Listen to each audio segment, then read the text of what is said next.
La guerre en Ukraine intensifie la menace d'utilisation d'armes de destruction massive. L'organisme mondial de surveillance des armes toxiques lance l'alerte. En Chine, les manifestations contre les restrictions anti-Covid gagnent en ampleur. Pékin n'hésite pas à durcir sa répression.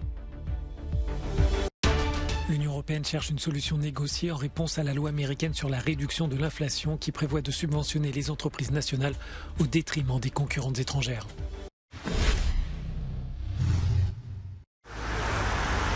Le risque d'utilisation d'armes de destruction massive, y compris des armes chimiques, est au plus haut depuis le début de l'invasion russe de l'Ukraine. Le chef de l'organisme mondial de surveillance des armes toxiques, qui dit suivre de près la situation, a lancé une alerte ce lundi. La guerre a exacerbé les tensions existantes à un point tel que l'on ne peut présumer de l'unité de la communauté internationale face aux défis mondiaux communs liés à la sécurité et à la paix internationale. Depuis le début de la guerre en février, la question des armes chimiques fait l'objet de spéculations. Moscou et Kiev s'accusant mutuellement d'en posséder ou d'en avoir fait potentiellement usage sans apporter de preuves tangibles. Le ministère russe de la Défense soupçonne pour sa part les États-Unis de développer un programme d'armes biologiques avec l'Ukraine près de sa frontière. La Russie et l'Ukraine font partie des 193 pays qui se sont solennellement et volontairement engagés à ne jamais, en aucune circonstance, développer, produire, acquérir, stocker, transférer ou utiliser des armes chimiques. La question nucléaire est aussi au cœur des préoccupations, Moscou ayant brandi la menace de l'arme atomique. Mais la Russie a également accusé l'Ukraine de chercher à se doter d'une bombe dite sale.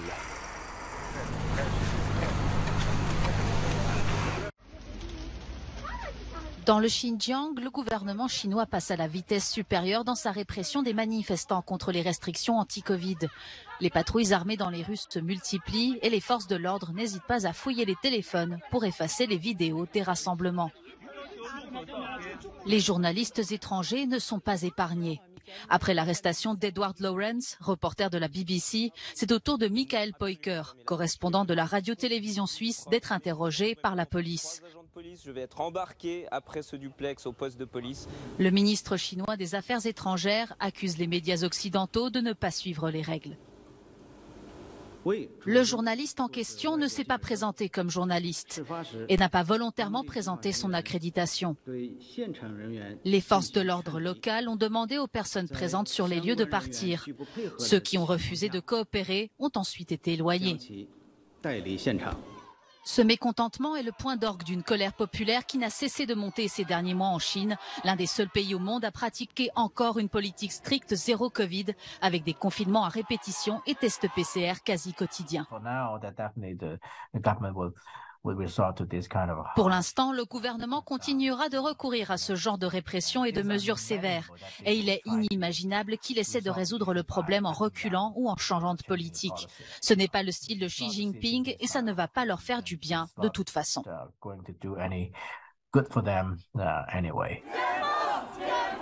La contestation s'est propagée dans tout le pays. Dimanche, une foule de manifestants répondant à des appels sur les réseaux sociaux est descendue dans les rues à Pékin, Shanghai ou Wuhan, prenant les forces de l'ordre au dépourvu. Le président américain aime se présenter comme le champion de l'industrie nationale et le défenseur de l'intérêt des États-Unis. Mais ce choix politique de Joe Biden pose des problèmes avec les alliés européens. La loi sur la réduction de l'inflation adoptée pendant l'été compte subventionner à hauteur de 354 milliards d'euros les technologies vertes américaines comme les voitures électriques, les énergies renouvelables ou les industries intensives. L'Union européenne crie au scandale. Les 27 craignent que leurs entreprises soient de fait exclues du marché américain à cause d'une entorse aux règles du commerce international. Ce que nous demandons, c'est l'équité. Nous voulons et attendons que les entreprises et les exportations européennes soient traitées de la même manière aux États-Unis que les entreprises et les exportations américaines sont traitées en Europe. La loi sur la réduction de l'inflation entrera en vigueur en janvier. C'est la raison pour laquelle un groupe de travail entre l'Union et les États-Unis négocie depuis plusieurs semaines afin d'accorder une exception aux entreprises européennes. Pour le moment, un compromis semble flou.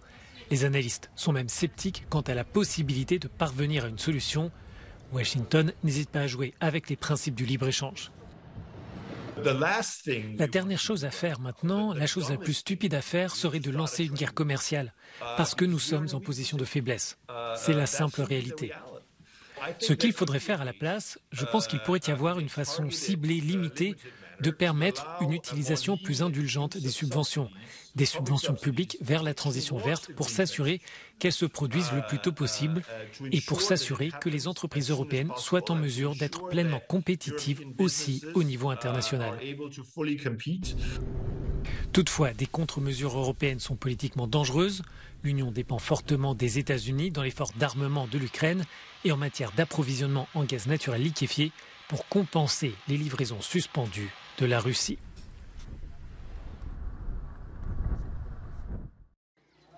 Au Yémen, l'augmentation du nombre de personnes déplacées accroît sensiblement la faim et les maladies. C'est ce qu'indique l'Agence des Nations Unies pour les réfugiés. Le HCR prévient également que les risques de violence basés sur le genre augmentent en raison de la pauvreté. Un nombre croissant de jeunes filles sont confrontées à des risques accrus d'exploitation, de traite, de mariage précoce et de violences conjugales. Dans le camp de Jabal Zaïd, les personnes déplacées souffrent du manque de soins médicaux et se nourrissent essentiellement grâce à l'aide humanitaire. Plus aucun train ne circule en Autriche depuis ce lundi matin en raison d'une grève des cheminots qui réclament une hausse de salaire. Avec 1 356 € par mois en début de carrière pour les personnes travaillant dans les trains de nuit, les rémunérations sont trop faibles selon le syndicat Vida à l'origine du mouvement. Dans ce pays peu habitué aux grèves, 1 million de personnes sont affectées par cette mobilisation qui ne doit durer qu'une journée. Un mouvement de grève doit également avoir lieu dès ce lundi soir en Belgique jusqu'à jeudi. Les cheminots belges réclamant plus d'investissements dans le ferroviaire et de meilleures conditions de travail. Le trafic devrait être interrompu dans les provinces de Namur, Luxembourg et dans une partie du Brabant wallon ce mardi, faute de travailleurs. Des perturbations sont à prévoir mercredi et jeudi.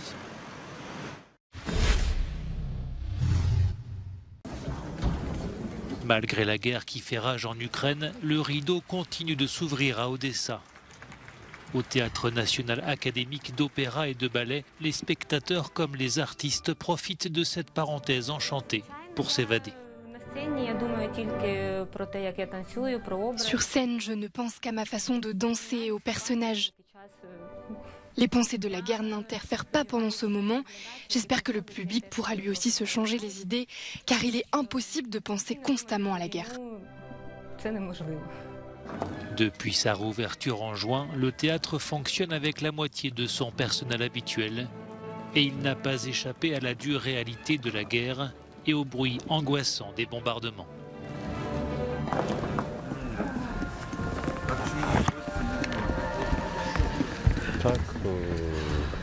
Plusieurs fois pendant les représentations, il y avait des raids aériens, des roquettes explosées au-dessus du théâtre.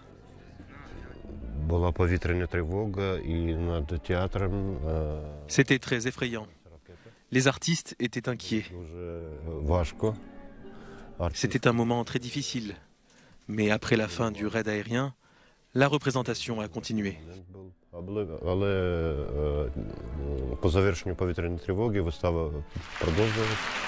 Pas question de fuir et d'abandonner. Les danseurs, musiciens et techniciens du théâtre d'Odessa veulent faire de leur passion une arme puissante. L'art en Ukraine est aujourd'hui une forme de résistance, un moyen aussi de lutter contre la peur et de remonter le moral du peuple. Les gens ont besoin de se changer les idées, surtout quand certains n'ont même pas d'électricité chez eux, pas d'internet, pas de connexion téléphonique. Ce théâtre est le seul lien qu'ils ont avec le reste de la société. Avec 3 ou 4 représentations par semaine, dont beaucoup à guichet fermé, le théâtre d'opéra et de ballet d'Odessa entretient la flamme de l'art et de l'espoir. C'est un refuge pour celles et ceux qui veulent oublier la noirceur de la guerre. J'avais en effet très peur et j'ai toujours très peur de ce qu'il va se passer dans le futur. Mais nous espérons une fin heureuse, nous croyons en la victoire. Щасливий фінал, ми всі віримо у перемогу.